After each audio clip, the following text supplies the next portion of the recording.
about 8 or so of his friends. This took place in the Wisconsin forest. When they got to the site, they decided to split up to collect firewood in groups of 2 and meet back at the site in about 20 minutes. One group wasn't back right away, and since they were a couple, they just assumed they were making out in some bushes and cracked a couple jokes about it.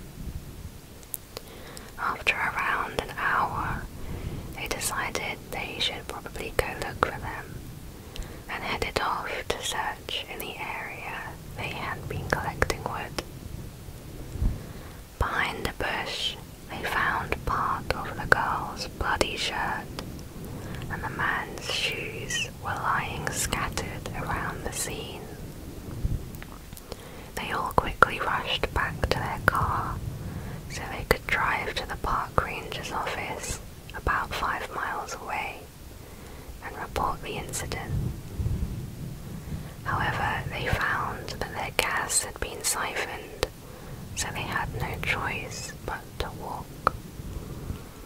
On their walk to the office, they saw a semi-truck pass by with one driver and 2 faces pressed up against the window, which they believed were their friends begging for help.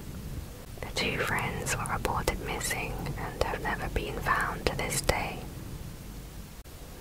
I live in a condominium, and we own 2 apartments on the 7th and 8th floor. The only way to move in between them is to step out of the apartment, take the elevator or the staircase, and enter the other one. One night, we ran out of ice cream upstairs, and my mum told me to go get some from the downstairs freezer. So I took the keys to the 7th floor apartment, and since it was dinner time, no one was there. I walked into the pitch dark and realized that someone was sitting on the sofa, so I flipped the switch to see my dad just sitting there. It was kind of weird, but I just went to get the ice cream and asked if he had a key to lock up. No answer. I shrugged and thought, well, if he came in and locked the door behind him, he must have one. I went back upstairs, and my dad was sitting there eating dinner.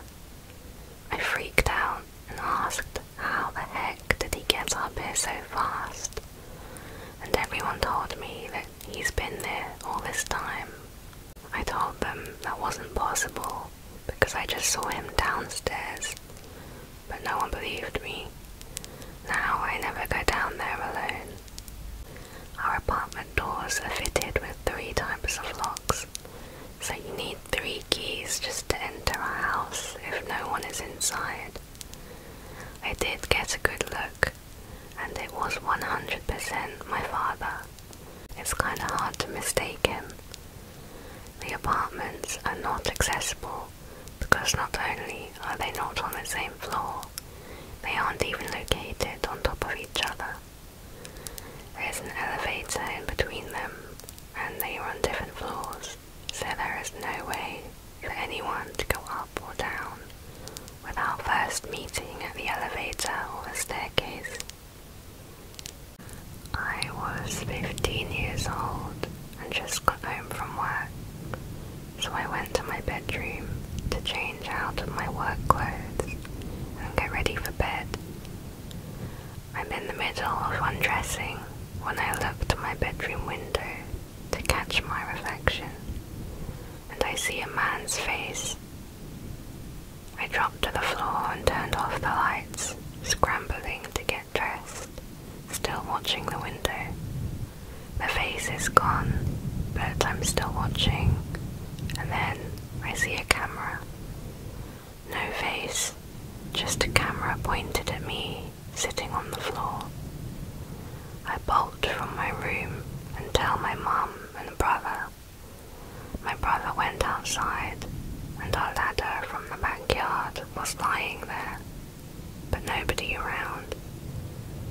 didn't sleep for a year after that, just stared at the window.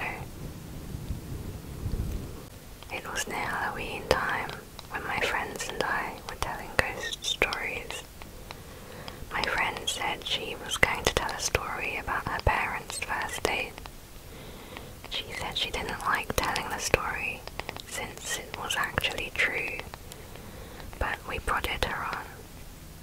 To cut to the chase, the parents had spent a nice, if awkward, first date, and around the time they would have said goodnight, my friend's dad suggested they go for a midnight hike up Provo Canyon. He apparently knew the place, since he had done a fair amount of rock climbing in the area.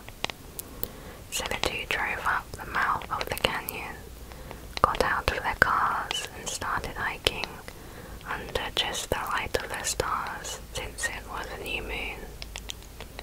At some point, he starts getting a bad feeling, since the pathway ahead, which would pass under some trees, would be dark, and because it was getting to be quite late, he ignores the feeling and presses on. In later retellings of the story, my friend's mum would say that she had felt the same feeling at what was probably the same time, though she didn't know the trail like he did. A minute later, the feeling came back to my friend's dad. He ignored it again and started walking a bit of the way into the trees when his foot hit something soft in the middle of the path. Under the trees, it was too dark to see just what this soft thing was, and the feeling came back stronger than ever. Instead of finding out what his foot had bumped into, they both agreed to hightail it out of there. Years later, after being married for some time, they were watching an interview with the serial killer Ted Bundy. In response to a question asking him to describe the time that he felt the closest to being caught, he explained about the night that he lured a girl into Provo Canyon and had just killed her when he heard some people coming up the trail. He explained how he hid in the trees just in time, only to watch some guy walk right into the body, and for some reason just turn around and walk away. Around 5th grade, I discovered a Pokemon-themed chat room through the wonders of Yahoo. Within this chat room, there were maybe 15 regulars, generally between the ages of 12 and 16, and we had a great time role-playing various anime characters and storylines. Anyway, I got to know a few people from there well enough to chat with them on AIM or by phone, and a few of those friendships lasted 4 or 5 years. One of these guys was a little eccentric. He loved creature, monster models and stories, stuff like Godzilla and Spawn. He believed in things like chupacabras, which I thought was silly, but didn't really care. And he lived out in the boonies in some Midwestern state. After getting to know him pretty well and having a good 100 hours of phone conversations over the years, he finally revealed this lovely story. He told me that sometimes he would black out and wake up to discover that he had or was still in the process of hurting or torturing animals and children. He had quite a few cousins and neighbor kids who lived nearby, and apparently had killed some animals. When he revealed this to me, I felt sick inside. I love animals, and this information chilled me to the bone. It was really hard for him to tell me this, and he confided that I was one of the only people he had ever been able to tell. Then then it got weirder. Someone in his family, or maybe a family friend, decided that he must be possessed by a demon and that they had to perform an exorcism. They did it at night, in a dark room lit by candles, and he was tied to the bed because they didn't know how the demon would react. He was choking up as he described this part. I could hear his voice quivering because he was so emotional and terrified at this part of the story. He described a pretty creepy process, but the worst part was the end. He said they heard something hit the floor under the bed when this demon left his body, and then something scrabbled across the floor and out of the room in the darkness, leaving claw marks in the wood floor. He was totally and completely serious about this, and it cured him. He didn't hurt things anymore after that. When I was in uni, I lived by myself. It was a nice little studio unit behind a house in a fairly decent area. I would honestly think nothing of walking places at night. There was a 24-hour McDonald's and a 7-Eleven that I would walk to often, between 12 AM to 3 AM, since I was a massive night owl. Well, one day after finishing an essay at about 2 in the morning, I decided I was hungry, but didn't really have anything easy to cook. So I decided to walk down to the 7-Eleven and grab a pie or something. However, as soon as I opened my door, I was overcome by a suffocating feeling of fear. My heart started pounding. I started to shake the works. Telling myself that this was ridiculous, I walked out to the street with the intent to still go, but that was as far as I got. I was terrified for no reason that I could understand, but no less intensely despite that. I ran back inside and ate dry cereal. Later the next day, I heard about a group of drunk guys that were causing havoc down near the intersection at the 7-Eleven. They'd beaten up someone from my uni. Even though I can't explain it, I'm convinced something bad would have happened to me that night if I had ignored that feeling and gone anyway. My grandmother's entire life, she had a recurring nightmare. In this nightmare, she would be walking down a long, dark hallway, turn to the left, open a door, and see something terrible. She'd always wake up before seeing what it was. In her 40s, she, her husband, my dad and my aunt were on vacation. They booked the hotel at the last minute, so they ended up having to get 2 rooms with 2 twin beds on opposite sides of the floor. My dad wakes up at around 3 AM and can tell something's not right. He calls out in the darkness, "Dad?" No response. He turns on the bedside light. "Dad," he says again, a little louder this time. Still no response. Getting worried, he slides out of bed and shakes his father. He doesn't wake up. My dad ran down the hallway to my grandma's room and started banging on the door. My grandma worriedly opens the door, and my dad shouts, "Something's wrong with Dad." He leads her down the hallway, a long hallway, to the last door on the left.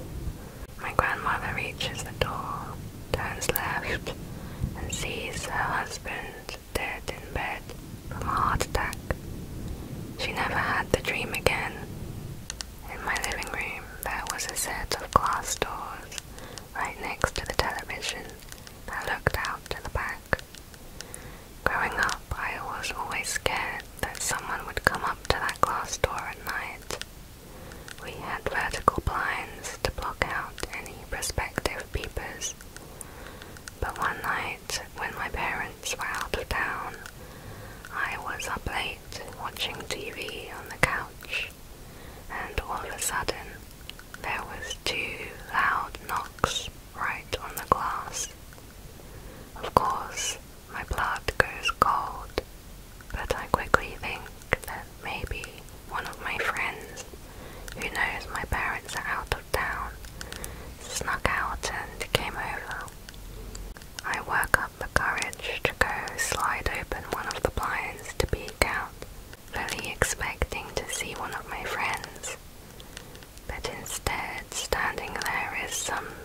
snobby-looking guy with a mustache just looking in at me.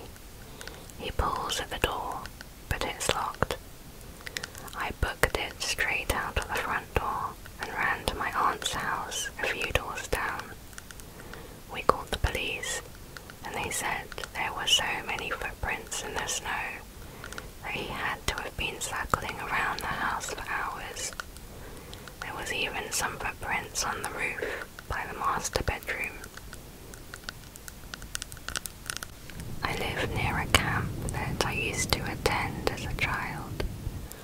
When I was 7, there was a counselor at the camp who was Russian. The camp had a very large staff exchange program with many different countries. He was very weird. Counselors said he was incredibly fast, and during staff-only campfires, he would catch, skin, and eat live rabbits. He could do this crazy sleeper hold move. It essentially was a strangling move that knocked you out for a few seconds. You came to and were fine a minute later. I saw him do it on a counselor once. The guy was out for about 10 seconds, but he was forbidden to do it after that. However, kids got curious and started asking him to do the move. He would do it in secret, but he would increase the severity of his holds, which would in turn keep the kid knocked out for a longer period of time. One day, a camper went missing. He wasn't in his bunk, despite going to bed with his cabin that night. They did a camp-wide search, keeping us all on the soccer field for about 2 hours. The counselors had to start searching the water. They found his body under the sailing dock, completely out cold. He was alive but very unconscious. He had the strangle marks around his neck. Everyone knew who it was. They arrested the Russian guy and deported him back to Russia. It turns out they never even sent an exchange counselor.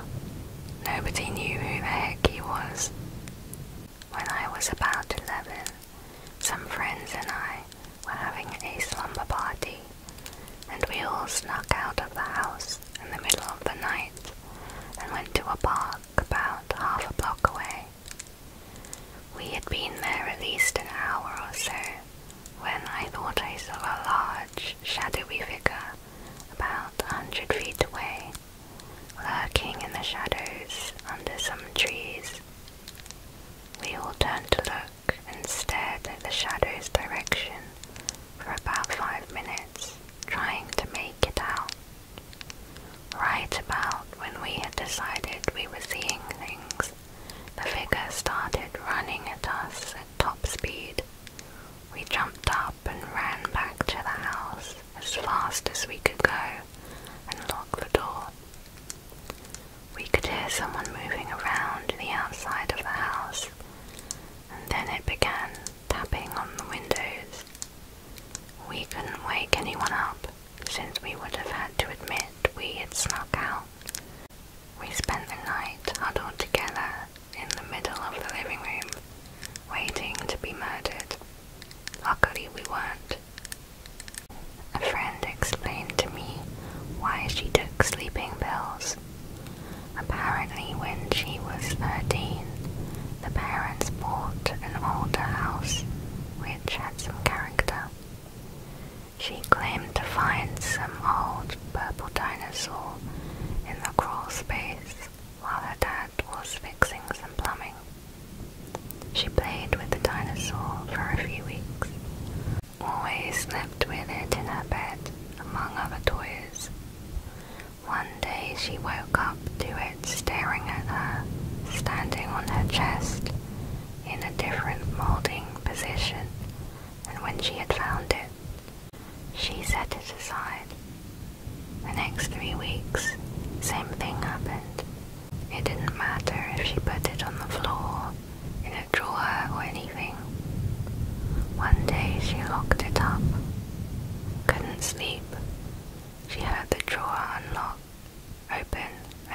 shut. Slight footsteps, and it was back on her chest. She was scared, so pretended to sleep while it shifted and sat on her chest and watched her sleep. She told her mum the next day. Her mum didn't believe her until she was allowed to look it in their room. The same thing happened. They moved to another house after other paranormal things started happening around the house. The dinosaur stayed at the original house, buried for a year and a half. One day it appeared at their new house, just standing like they found it on the kitchen counter. They got rid of it for good. I think they burned it and ditched it in a river, never to be seen again. My friend has a repeating nightmare that goes away with the sleeping pills.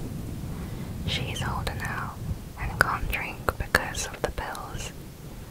She's made numerous emergency trips to the hospital, finding scratches on her body, which the hospital claims are from night terrors.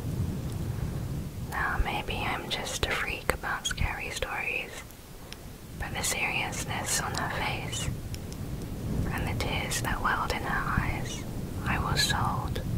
Although it can't be verified, I believe her. I used to have a job at a casino that got me working some pretty weird hours. Some days I would work a normal 9 to 5. Others I would go in at 6 p.m. and not leave until 2 or 3 in the morning. Not a big deal, except by that time in the morning, all the parking spaces around my apartment building would be taken. So I had to park a few blocks away and walk to get to my building.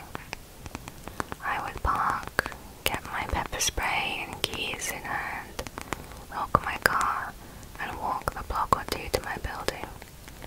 It never felt like I was in any way unsafe, until one night when I found a parking space across the street from my building that happened to be in front of a bar. I pulled into the space and got my keys ready. I noticed a guy smoking in the doorway of the bar, about 5 cars down, but he was looking in the other direction and didn't seem to care that I was there. I got out of the car and was about halfway across the street before he noticed I was a girl, and I heard him yell, "Hi, sweetie." I ignored him, and that must have pissed him off because he yelled, "Bitch." I started sprinting to my building when I heard the sound of him running up behind me. The building I lived in at the time had been built a very long time ago, and everything was outdated, including the security system. After 10 p.m. the doors would lock automatically, and you would have to put a key in the lock and turn it for the doors to open, and it would take forever. I finally got the door open and had just shut it before he got there, and he was yanking on the handles, screaming at me. Up until I was about 6 or 7, I kept having strange dreams. It was kind of like a TV show. I'd watch this woman's life play out in a series of events. I didn't even know who the lady was that I kept seeing in my dreams. Most of it was random stories, like her coming home from work one day to find out her oldest daughter had locked her sister out of the house naked. I had dreams of watching this woman beat her children. I watched this woman and her boyfriend get into drugs. I watched them shoot up heroin before I even knew what that was. I even watched this woman die of AIDS in a hospital bed. None of it made sense to me until I watched this woman's funeral. The last dream I ever had was the boyfriend raping the oldest daughter, and throughout that entire horrific scene, I could hear the woman's voice saying, I'm sorry. Please, Vanessa, tell him I'm sorry. I should have listened." At this point, I woke up majorly panicked, not just from what I had seen, but because this woman was calling out to me by my name. So I finally go to my mum, and I'm talking so fast, trying to get it all out. And my mum is just standing there with her jaw to the floor as I'm recalling my dreams and her childhood memories.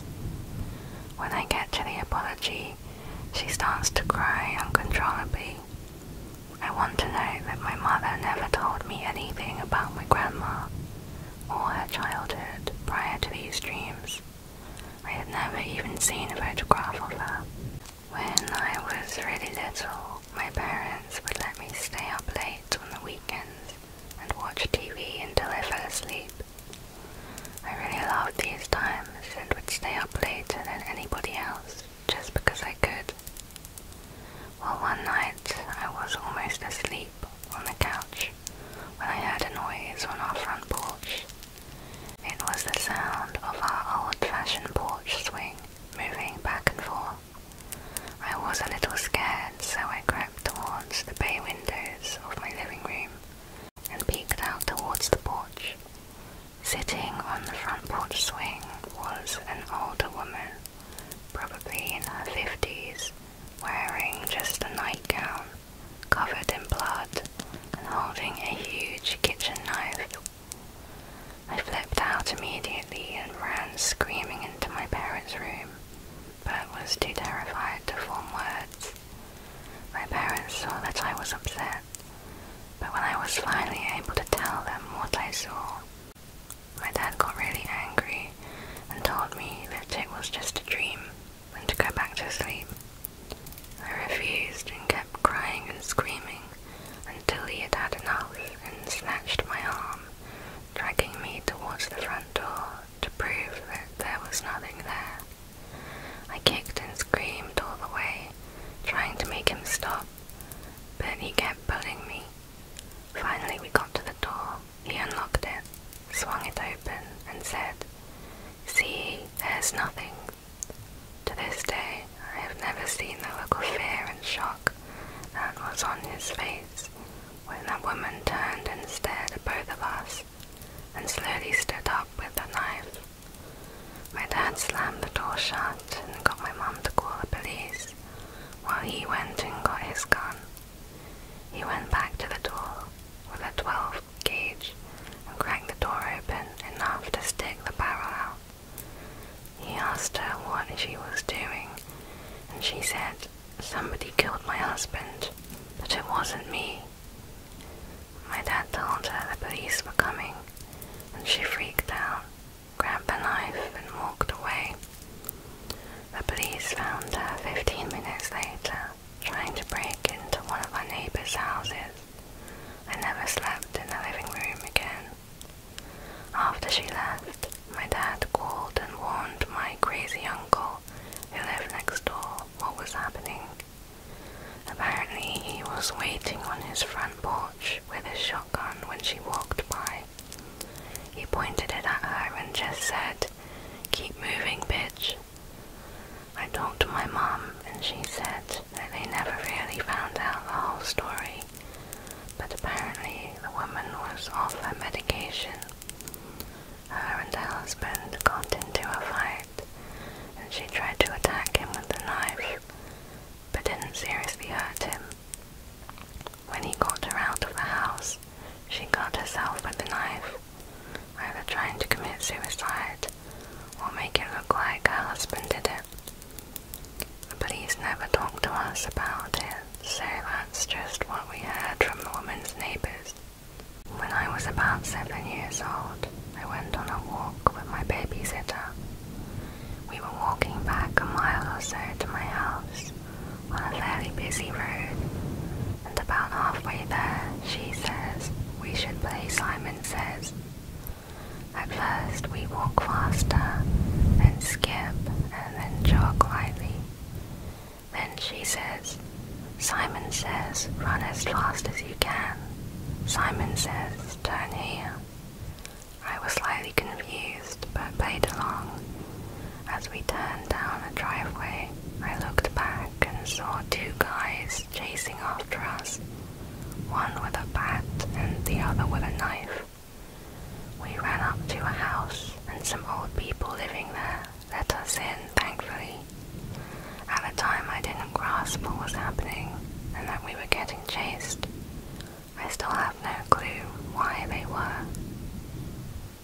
My brakes went out on my car way out in the boonies, probably 10 miles from the nearest town, and a few to the nearest house.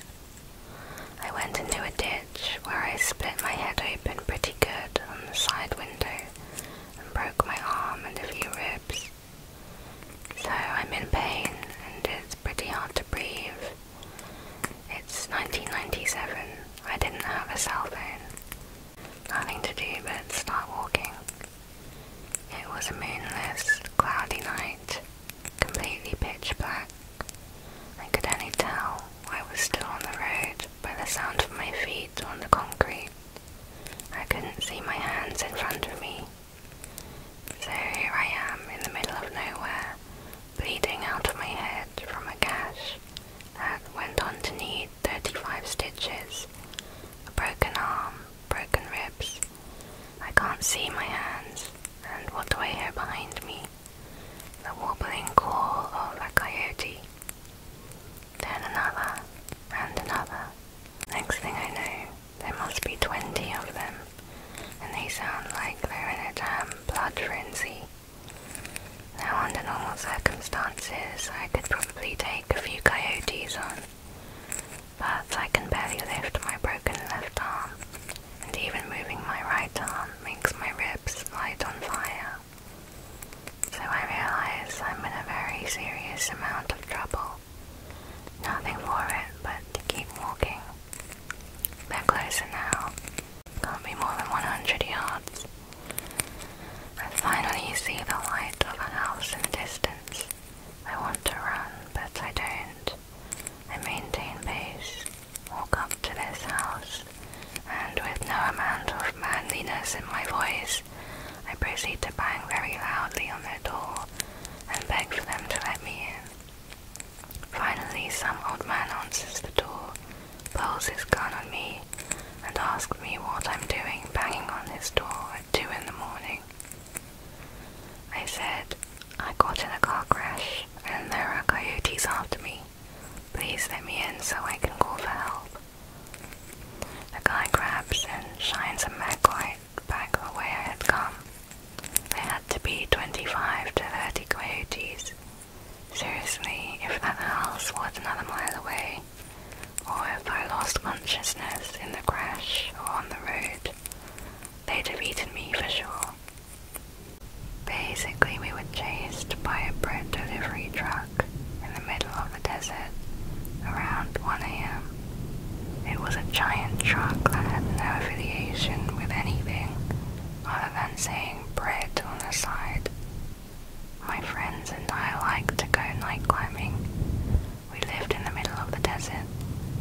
One day we decided to venture into an area we hadn't been before, but was public land. There were lots of random dirt trails. We drove around for a while until we found a great canyon.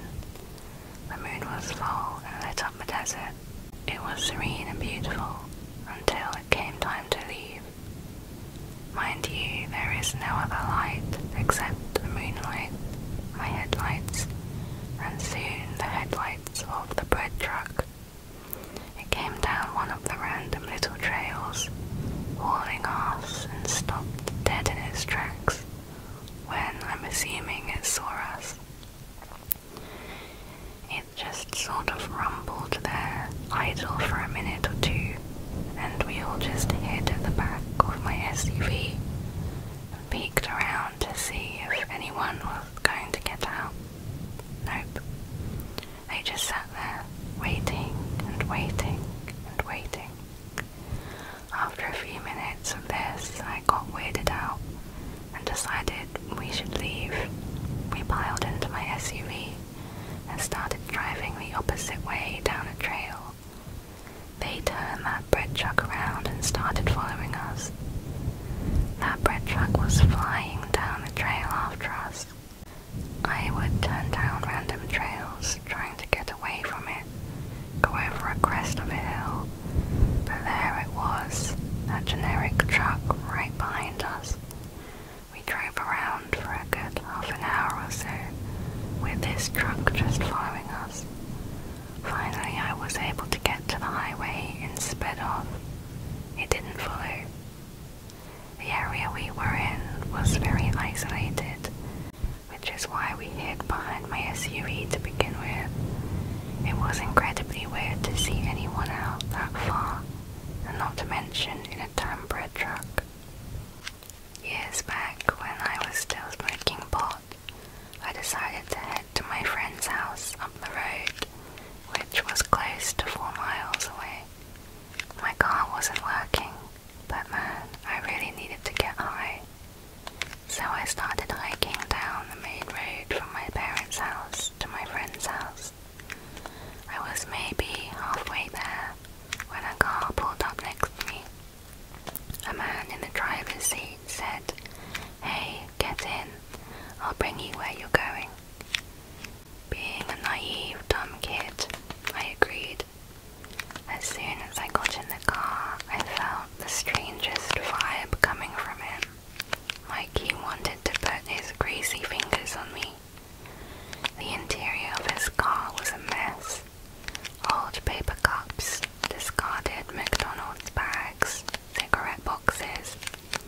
Yet the passenger seat was rather spotless, as if he was expecting to have someone ride with him.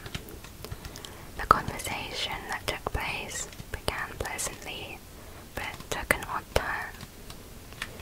He said, "So where are you heading?" "To a friend's house. Gonna go have some fun," I said. "Yeah, I like to have fun. Mind if I party with you guys?" "Oh, sorry, but he doesn't like strangers visiting." "Oh, too bad." The rest of the car ride was quiet and only lasted maybe 10 minutes. He stopped in front of my friend's house and I shook his hands. It was clammy and sweaty. I stepped out, went inside, and don't see him again until he's on TV. 6 months later, I was watching a news report and saw my ride being sentenced to 8 life terms. The man that gave me that ride was none other than serial killer Ronald. To answer the questions about why he didn't take me, he asked me why I was walking, and I replied that my car had broken down. He actually said, "It's not safe to be out here alone." That's when I showed him my Leatherman. I think I said something like, "I don't leave home without it." He may not have completed his task because I was armed. About 2 years ago, I got a text from a high school friend I hadn't seen in 30 years. He said he would be in town and was looking to go hunting. I called, we caught up, and I gave him my address. We met and filled up on gas on our way out of town. Uneventfully, we arrived at my 200-acre plot. I did a quick walk around of the Jeep before we ventured out onto the trail to my hunting positions. Over the course of 4 days camping out, we caught a buck and a large doe. We tied the doe to my roof rack, and the buck was packed in the cooler. I was driving out slow on the trail due to the darkness and recent rain, and we must have taken a wrong turn. So I stopped and pulled out my handheld GPS and map. After 10 minutes of the GPS not working, I handed it to Jeff and took out the compass and continued towards what I could only assume was out. After heading in the same direction for a while, we were exhausted, the GPS was dead, and I was running low on gas. so we laid the seats back and tried to sleep.